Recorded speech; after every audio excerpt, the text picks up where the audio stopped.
Welcome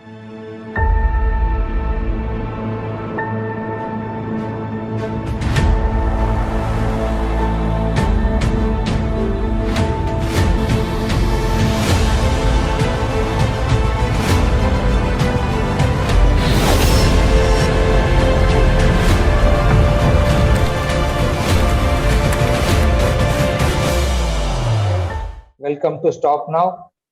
I am Shiva, the host for today, and I'm joining with my backman JK. Hi JK, and I'm joining with Amar and our new team member Mohammed. Hi Mohammed, welcome you. Hey, thank you so much for welcoming me. Hi everyone. Sorry, again, And I am out and I am not even on the mask. So I'm running the show on the background, trying to make sure we have everything in place. Hopefully, Nate is running late. He might jump in, pop in suddenly to surprise Mohammed. Again, Omar, why don't you introduce yourself? You are associated with us quite some time on the back end of it, helping us doing the video editing for some of our talk shows. You are familiar to our team, but to our audience live, this is your first time. Welcome. Please introduce yourself. Yeah, thank you so much for letting me be part of this team, be part of this talk show. By the way, this is Umar and I am from Pakistan.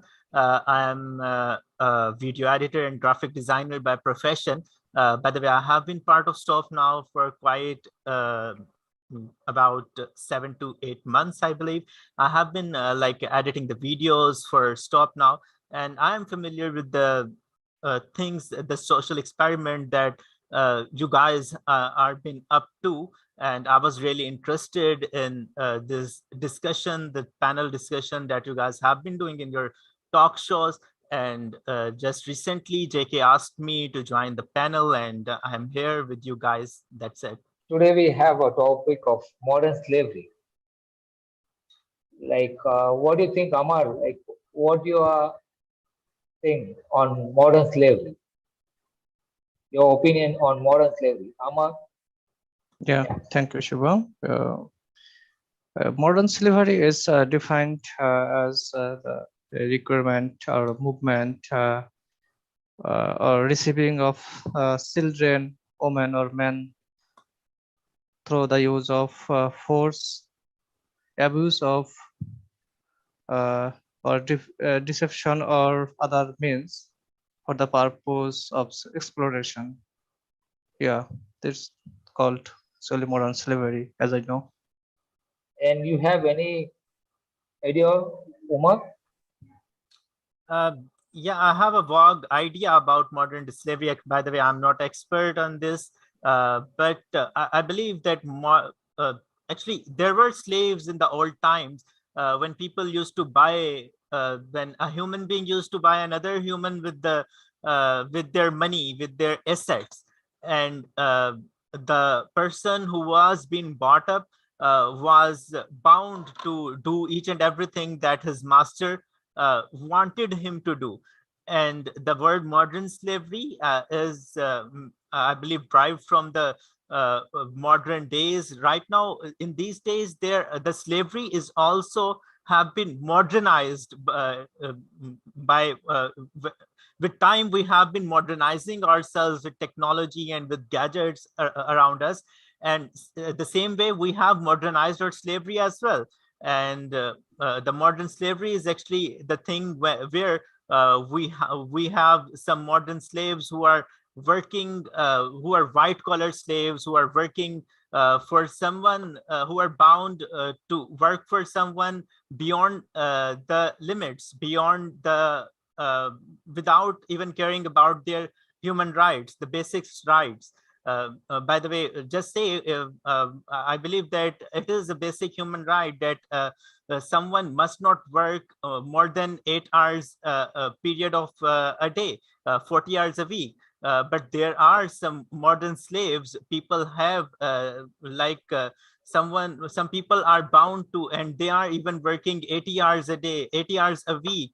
just because of some issues that are going on. And I believe that's it that I want to say right now. Please correct me if I have said something wrong, Shiva. Yeah, that's nice. That's great introduction, like from you. And can I ask like something on from Jake? Yeah, Nate is there. Hi, Nate.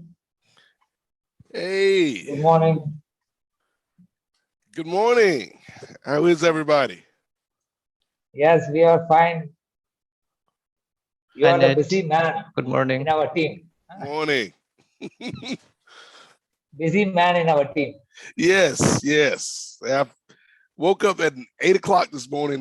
My nieces are in town for Easter week. So we were up watching movies and everything last night. So I woke up at 8, sat down for a second, and then the next thing I know, it's 11 o'clock. Oh, So I fell that's back asleep. Yep. okay. We started earlier without you, and we Okay. have a new guest. Like we have a new member who joining from today, Mohammed Umar. Yeah, Hi, here I am. Hi, Nate. How are you, man? I'm good. I'm good. How are you today? I'm good. I have seen you over the talk shows before. Actually, I have been editing videos for Stop Now. I hope JK have told you about me. Okay. But I had some interaction with you on the video, but I had not talked to you, and it's the first time we are face to face. Yes. Good to meet you. discussing about the modern slave, the topic for today, like modern slavery, and it go on. And what's your view on modern slave? Can go on. I think Shiva, because we've talked about this a little bit on the show before, Yeah. when you talk about whether it's the human trafficking or whether it's the H-1B visa, you are talking about somebody that is trapped in a position that they can't get out of. We talked to Harold about his story and how Harold was trapped in a situation. And so when we talk about this modern slavery, it is something that I don't think a lot of people think about day to day. I didn't think about it until I started working with Stop Now, because you'll see stories on the news about, the missing kids, the missing, somebody's been kidnapped or this and that, but you don't understand how deep it is. And that it's not just, the little white children that they show you on the news. Like, it's a lot of different people from a lot of different countries and a lot of different parts of the world that can get caught up in this. And so I think that one of the things I like the best about Stop Now, Shiva and everybody else, is that we are bringing awareness to the issue of modern day slavery, because honestly, I don't think a lot of people, particularly people in America, I don't think a lot of people are familiar with this issue. And I don't think a lot of people know how prevalent it is, know how big this issue is. So I'm glad that we're able to talk about it. And actually, we have a talk with JK and other thing. We had a lot of discussion on it. Like, is there any relation between democracy and modern slave? Like, because when king ruled, we are all like a slave. It's acceptable one. And today, like modern world, a lot of country have a democracy. They think that democracy, freedom for everyone. And suddenly the word called modern slavery, how it will affect in society, in democracy world? It's difficult sometimes, I think, because yes, I'll start with America. Yes, America is a democracy, but I think even more important than democracy, the most important thing in America is probably capitalism. And so it's all about money and how much money you can generate. And, we've talked about that doing the experiment, Shiva, in terms of like these billion-dollar companies and how they treat people. So I think that when you look at democracy, when you look at people having freedom, it's not the same for everybody. And so it's not a true democracy. You know, I feel like when you have so many separations based on income or based on class or where you were born, you can't really have a true democracy because the people in charge don't want it to be a true democracy. They don't want people being able to share ideas and share talents and things of that nature. You know, around the world, it's funny in a way because America will often get involved in conflicts, whether you're talking about, you know, what's going on with Ukraine and Russia, or what's going on in the Middle East, or what's going on in Africa. Like America will get involved to quote unquote promote freedom and democracy when a lot of people that live in America don't really have true freedom. They don't really have true democracy. Like it's a great idea on paper, I think, Shiva, but I don't know if it's ever worked 100% in real life. Yeah. As a Pakistani, like Umar, like what do you think about your country democracy? Like I think your most affected democracy country. I think within 5 years, each and every president have changed. They have trouble on their period. Like 5 years, within 5 years, Pakistan had a like twist on it. What happening on democracy? Is there still troubling with the democracy, or what is that? And why it's happening? Because of lot of religious thing is there, or a lot of modern slave is there. What happening on Pakistan? Yeah, actually, Pakistan is among the world's biggest democracies. But actually, I'm really concerned by that. How could we relate democracy and modern slavery? How are these related to each other? Can anyone amongst you guide me about that? That how is democracy and modern slavery are connected to each other? Yes, because like I thought, it's my opinion. Like if I had a freedom and I'm working in a corporate or somewhere, uh, after my office hours or in my office hour, whatever I need to do it, I finish my work, I can leave. If there is a freedom on whatever I work, if I feel freedom, it's a democracy for my view. Without democracy, without freedom, I call as a slave. It's all depend on the democracy. If you have a freedom, you have a democracy politician. That's the thing. Modern slave and democracy, it's all chain link. And I think, because I think it might have been Omar who mentioned religion, but I think religion is tied in with it too.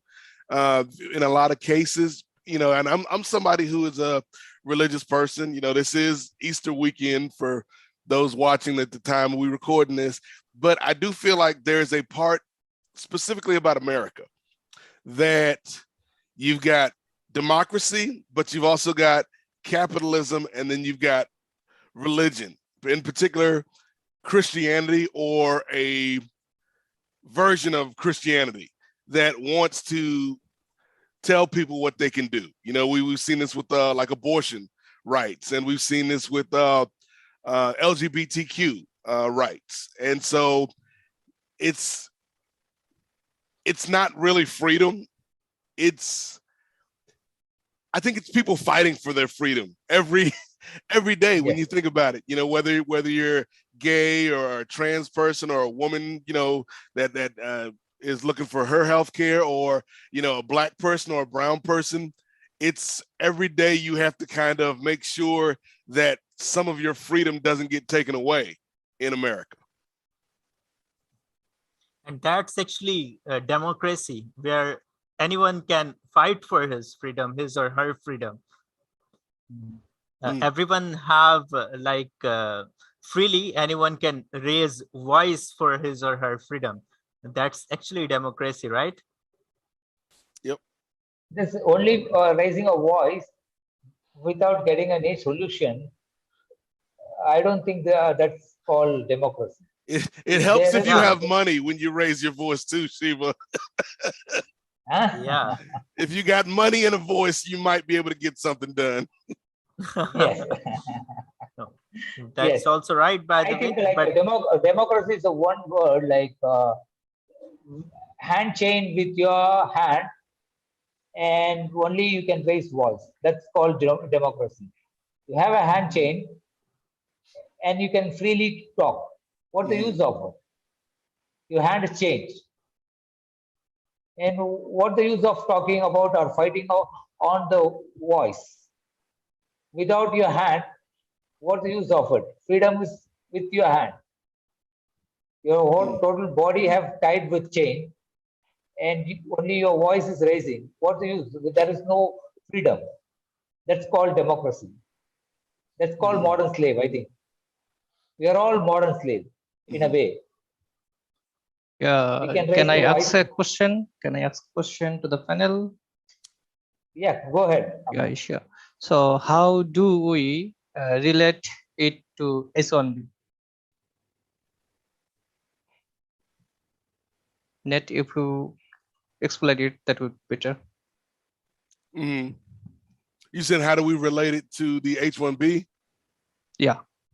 I think because, well, let's get back to what Shiva said about your hand. So your hand, you're raising your voice, but the rest of you is shackled. I think it's also the way America is set up. And so, it's run by corporations, it's run by portions of the government and political parties that don't want everybody to have a voice. There's a reason why in Texas, in Alabama, in Oklahoma, they're changing things so that it's not a fair democratic vote. So that's the first thing. But when it comes to the H-1B, I feel like it's very hard for somebody to have a voice. We've talked about Harold's story a lot. We've read stories about people working for these companies and not getting paid, and being told, if you make noise, if you complain, we can get you deported. We can get you kicked out of the country. And so I think the people that are trapped in the system, Shiva, sometimes they aren't the best people to speak for themselves because there's so much against them if they speak that they could be deported, their families could be hurt, so it's up to other people to advocate for them, to not only raise their hand but also try to make changes in the system, because there are so many people, there's more people than folks realize that are in this system of modern day slavery. So I feel like they can't always use their voice. So it's up to people like us. It's up to people like folks in the legal system, the lawyers, to be able to use their voice and use their platform to try to help. Because if not, these folks are going to be stuck in this cycle, in this system forever. Yeah. And one thing like Amar, like modern slave and H1B visa, it's the same kind of chain link. Like normally, like a previous world, like as a slave, no, they are slave. But in modern world, modern slaves doesn't know they are slaves. This because they can earn money, they enjoy their money, and they consuming lot of consuming product. So they think like they are masters, but they are still slaves without freedom. They didn't know what is freedom. That's why the other from other country people like us forcing to enter to US without knowing what's happening on US, and whatever way we want to enter, we trying to get a visa. Whatever visa we get, we go there and we want to work whatever form, like it's in a modern slave or a slave. We are ready to not as a modern slave. It's an olden day slave. We are ready to, but we need to consume our consumer goods. Like that's the main thing. It's America. It's like in heaven. I think the word called America is an heaven from Harold. Harold always say America is an heaven. Hmm. That's why people are always want to be in heaven. So we are ready to be in a slave on a modern slave in a heaven, but not a king in our own country, what which we call as an hell. Mm. That's happening with modern slave and H-1B visa and human trafficking. It's all kind of chain link. So as I know, there are many types of visa in US. So why you are including only H1B to modern slavery? Is it only one to related with modern slavery? Or what do you think?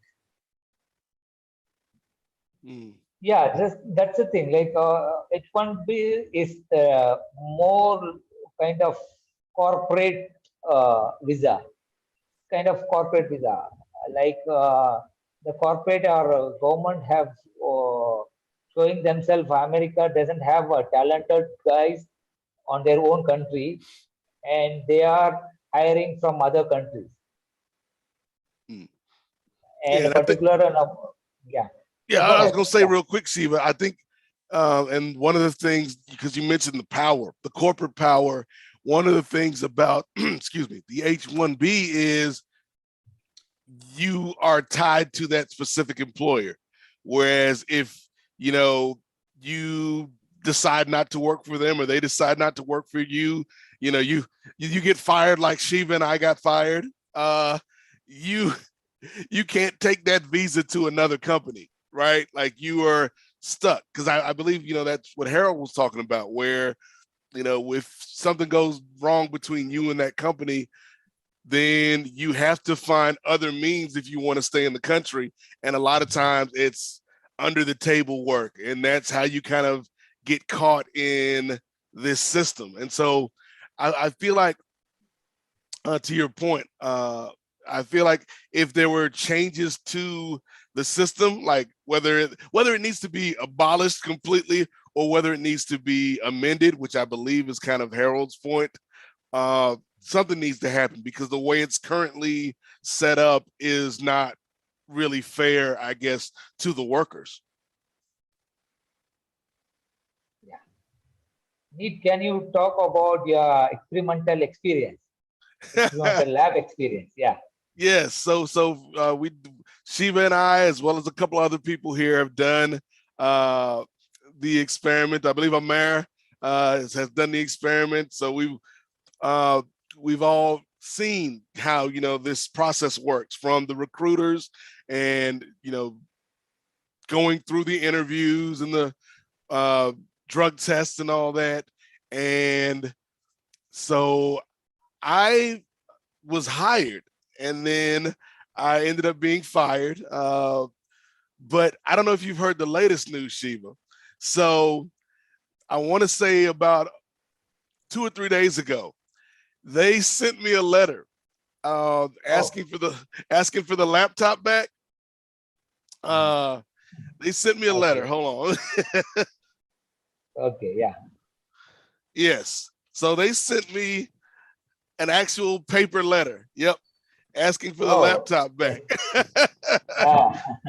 And yeah, Yes. they're like, due to the lack of response, we have no choice but to have legal action against you, and this could go on your police record. And so I sent JK a text earlier in the week. I was like, well, I guess we should probably send the laptop back now. Oh. Okay. They are begging Yes, like but they still haven't sent the money, I don't think so. yeah. That's the point. Yes, Like so we haven't been paid, but they want the laptop back though. yes. I think Have we they we have they need sent to. you a letter, Shiva? No, I think we need to start the a reply mail asking them like, where is my money? If you need laptop, like, we need money for it. Yes. Like, where's my payment? Yes. Because I know this laptop, or are you letting me keep the laptop in lieu of payment? Oh, yes. But yeah, so that's the latest on my experiment, Shiva, is that yes, they were not very happy about not having the laptop. So Oh, that's the thing. Like, and Mohammed, you have any question, Omar? Now I'm listening to you guys at the back end and I'm trying to understand these things. Actually, I don't know about this experiment that you guys are talking about. If you can give me a brief details about that, that would be really great. What kind of experiment it is? okay, so this was an experiment to find out about the process with the H-1B visa and the hiring practices. So, like I said, Shiva, myself, Cole when Cole was still here, Savita when Savita was still here, Amer, I think somebody else did it too, JK.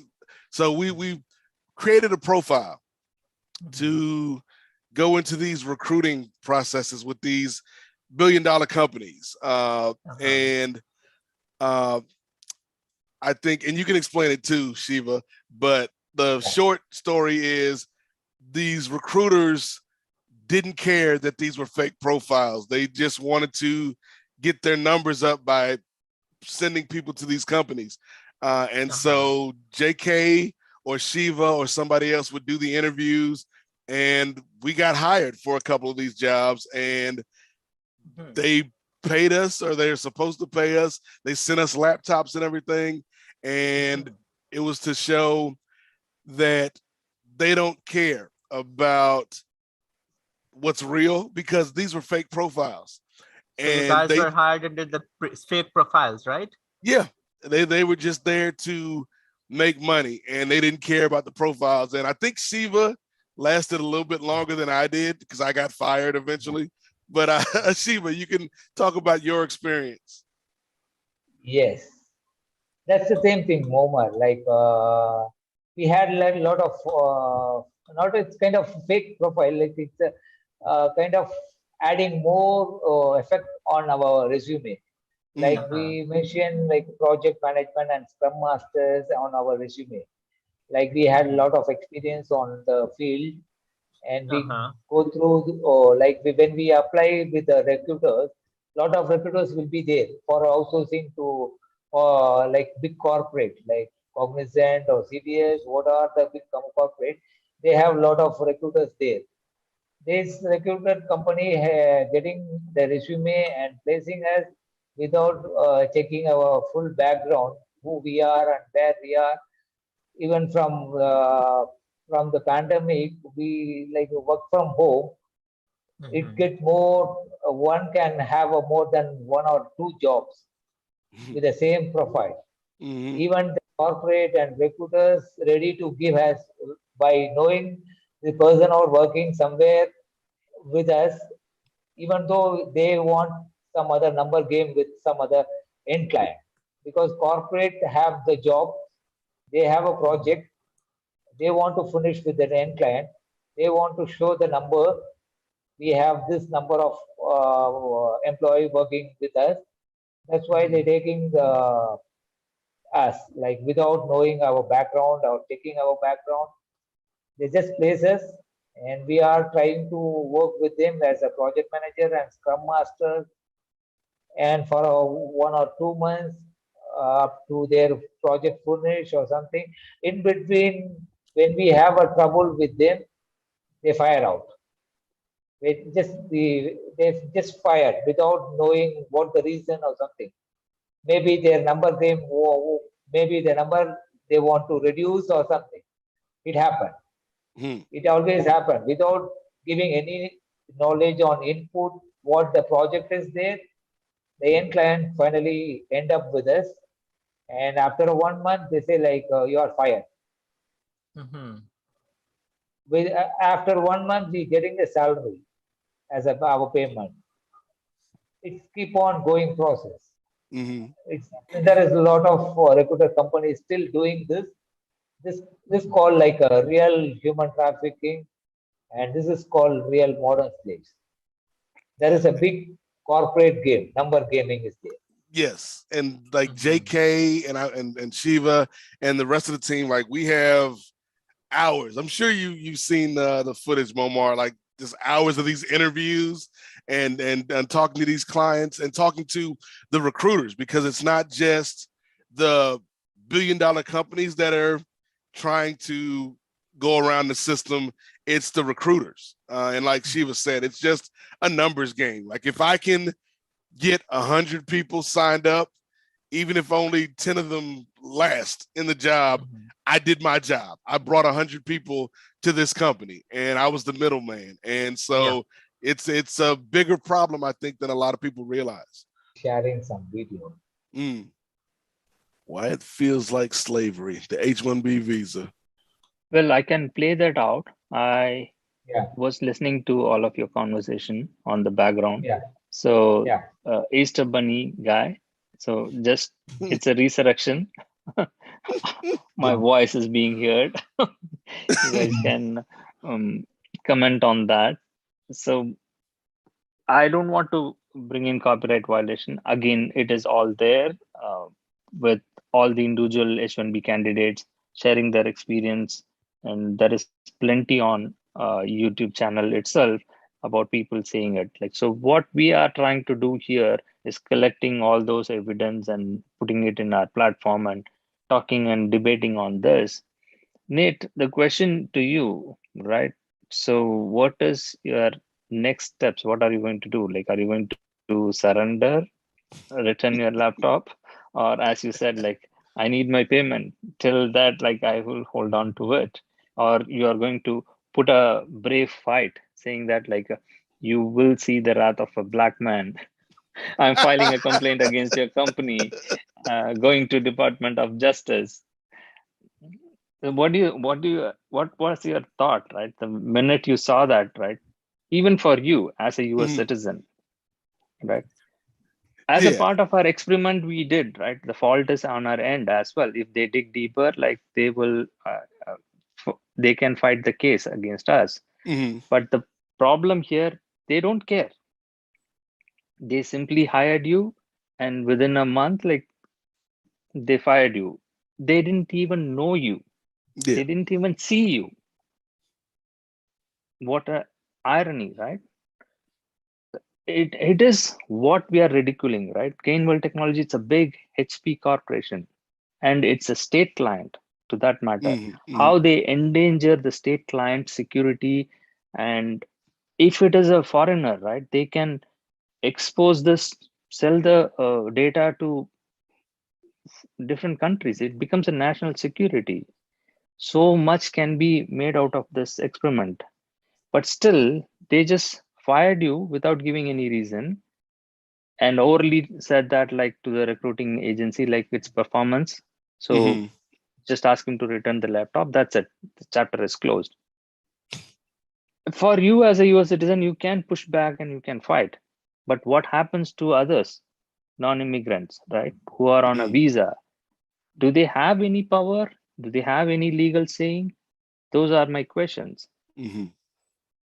Because if you question, like you will be questioned back saying you are illegal now, you are out of status, your Right. employer has withdrawn your petition, so you exit the country, leave the country. That will be the first point Mm. to think. So for you, right, from your experience, what is your take? Like when somebody is threatening you by sending a letter saying that like I will file a police complaint and file a case on you, what is your take? Yeah. Mhm. So, and we talked about that a little bit earlier, JK. Like when if you're not a citizen, you're stuck in that situation, and that's how you fall into some of the traps, and Harold talked about it before. In terms of the letter that they sent me, like, I thought it was funny because, like we've said, like, they still haven't sent payment, but they want the laptop. But then the second thing, I was like, okay, so they're serious in a way, because they're like, oh, well, you didn't do this, and so now we're going to file a police report and this and that. And so, yeah, like you said, like, what are our options? Like, we could just be like, okay, fine, we give up the laptop, or we could fight it. We could make this a bigger issue with them. So I am of the opinion, because, like, when I first saw it, I was like, huh. And I texted you and I was like, well, I guess we should probably send the laptop back, because it was all like, it was all good. I'm just reading the letter like, okay, yeah, we know. And they want us to talk to who was our friend from the voicemail, Peter Bruno. They want us to talk to Peter Bruno. I'm like, okay, we can talk to Peter Bruno. And then I see file a police report, and that's when I was like, and you mentioned, JK, I'm an American citizen, but I'm also a Black man in America. And that's where I'm like, do I really want to have the police involved in this situation? And that's when I sent you the text about this. But I do find it very interesting that they want us to live up to our end of the bargain when they haven't lived up to their end of the bargain in terms of paying for the work that was produced. Well, Nate, as you mentioned, right? So they might settle, right? They might make the payment. That's not an issue, right? So they just want to get rid of us. So they will make the payment and you will get the payment. But then, is that right for them to do it, right? So why did they hire you and why did they fire you? And it's a discrimination. It's completely harassment, right? They are threatening you for a laptop. What if, like, we have sent the laptop and they have not received? It's lost, right, or it's damaged, right? A simple means of communicating in a more I don't want them to be compassionate, right? I don't expect them to show courtesy, but just be realistic, right? Your recruitment process was at fault. And why are you jumping the gun and threatening that person to return the laptop? What is there with the laptop, right? Anything can happen to the laptop. Yeah. So I don't know what to say, but still, it is what it is, right? So I just wanted to see that, like, how we can expose this as such. And I asked you that question as well, right? So can we raise the stake, go up to Department of Justice on the website, just to file a complaint? Yeah. Before they go to the police, we will file a complaint against them, saying that, like, they discriminated, they hired you and fired you without reason, and they didn't pay you. Yeah. Let's see what Department of Justice has to do with it, right? Do they take action, or do they still discriminate against the Black? I just want to understand that, right? Because we are trying to prove that, like, racism still exists. So US is a typical case now. That's my question, right? I leave it to you, right? If you say yes, we will go ahead and we will file a case. No, I don't think like JK, like racism is still there in US after Obama, like the Christian is a Black man.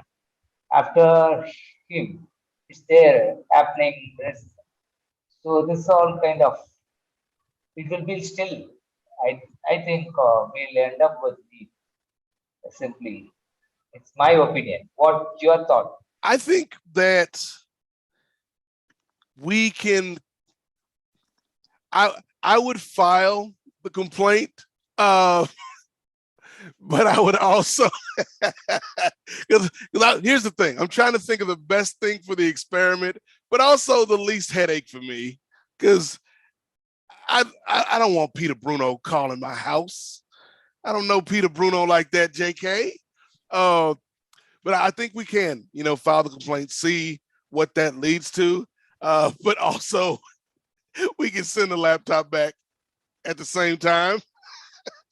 Exactly. That's what I did, right? So I did returned it, Yes. and I gave them the reply to the email because I was not checking the emails, right? So we were not checking because Nate experiment was over, the chapter, Yeah. and why do we need to log into the email? They And fired the us. voicemail, yes, the ones you fired, and obviously we don't have anything to do in that account. And Amar started on his own with the experiment, so nobody checked it. And your phone number voicemail is linked to that email account, Google Voice. So every other voicemail they left went there.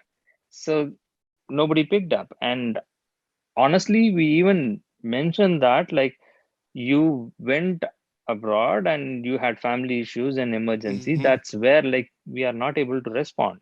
It's quite evident. And what is the rush for them to come to a conclusion? It's a gimmick, right? It's not first for you alone, right? Even with others, right? With other cases, even with Shiva, exactly a year ago with our experiment, they did the same thing. They filed small claims, and a court notice came in saying that you have to return the laptop or you have to pay $2,500, and they didn't pay. So we wrote back saying that to the judge, saying that they didn't pay, they are harassing, threatening, and they are not employer, all those things, explaining the whole process. And then nothing happened. A year gone by, they didn't come back. So they just drop off. It's just a formality for them to show off to their clients, saying that oh, we took all the effort to retrieve the laptop, but it's lost and found, right? Kind of, you can't trace it back. And I did the same thing. I have sent it. You gave the shipping label. I dropped it off while I am traveling near the airport FedEx drop box. That's it. End of the story. I have done my part. So what you are going to do, you do it. So it's a simple case, right? So it's not a complicated thing. It's not involving any actual hurting of somebody or a crime to go to the police. Even the logic here, my question was, what will the police do? If you go to the police, right? Yeah. What will the police do? They will ask what am I supposed to do, right? For your $800,000 laptop, I'm going to go search somebody's house, or Right. if the person has moved to a different country or different place, how are you going to track them? So logically, it is not a case at all. So nothing can be done. Anyway, Yeah. I think we covered a lot of ground today, and with the experiment and with the go ahead, Amar. Yeah, I have a last question actually. Do you have any experience once you fired from a company, you rejoined as the same company with same profile? Oh yeah, absolutely. See, again, so these are contracting jobs, right? So you can go to the same client through different vendors. So you are not restricted. And even with the employment, my understanding, if you are going as a full timer and they fire you and you don't make any scene, right? You just come out quietly, then you can reapply and you can go back to that company after a few years. And if somebody is not really going to check back your track record or why you got fired, then people can get rehired. You can work on again, right? So that's a normal course. If they blacklist you or block you saying that don't hire this person, then it becomes ample evidence for you to sue the company saying that they are discriminating it and they are not hiring me back. And we do have such stories. So that is one thing we wanted to bring in and expose that and target those companies which is doing it. And again, in this contract business, everybody is caught up, right? Even federal agencies, state government agencies, everybody is involved in it. Like nobody cares because the contractors remains with the contracting company. The others are legally protected, saying that like nobody can sue me because you are coming through a contract and we can hire and fire you at any time. That is the dotted line you sign with. But yes, I think this is a good conversation. And like you said, in terms of like the situation with the letter, I would say go ahead and let's see how far we can run it up the chain in terms of a complaint. And hopefully they'll pay us, because we worked very hard and then they fired us and with no explanation. So hopefully we can get paid too. Blush, and I will take your consent and go ahead and show the audience as well in the coming episodes, like when we have a chance, how the filing of a complaint with Department of Justice happens and how we can pursue this, and we will see like how far we can go and what is the end point. Right. Mhm. So this process, we have been doing it like quite some time, and I know the outcome as well, but I don't want like to reveal the secrets right away. I will walk through. Nothing will happen. You all can trust me. Nothing will happen. We are all safe. Nothing will happen. With that, like we can conclude this. Any final comments and thoughts? Have a good day, Thank you everybody. all.